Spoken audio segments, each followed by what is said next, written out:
လေစိတ်မှာနှုတ်ဆက်ရင်ကြံခဲ့တဲ့မိဘတွေရဲ့မျက်ရည်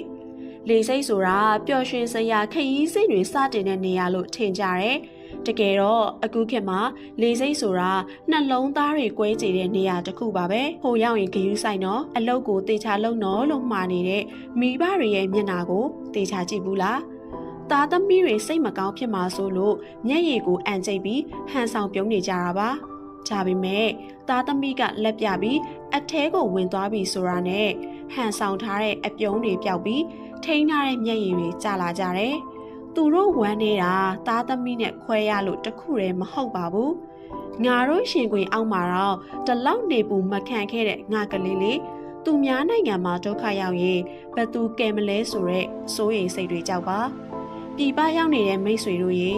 ပင်ပန်းတဲ့အခါတိုင်းလေစိတ်မှာကြံခဲ့တဲ့မိဘတွေရဲ့မျက်ရည်ကိုတတိယပြီးအားတင်ကြပါနော်။မှတ်ထားပါမိတ်ဆွေတို့တယောက်တည်းမဟုတ်ပါဘူး။မိုင်ပေါင်းထောင်ကြီးဝေးနေပေမဲ့သင်အနောက်မှာသင်ကိုအမြဲတမ်းဆုတောင်းပေးနေတဲ့မိဘနှစ်ပါးရဲ့မေတ္တာအရေးရှိနေပါတယ်။ဒါကြောင့်သူတို့အတွက်ပဲဖြစ်ဖြစ်အားတင်ပြီးရှေ့ဆက်လျှောက်ကြပါနော်။ကြည့်ရှုပေးခဲ့တဲ့အတွက်ကျေးဇူးတင်ပါတယ်ရှင်။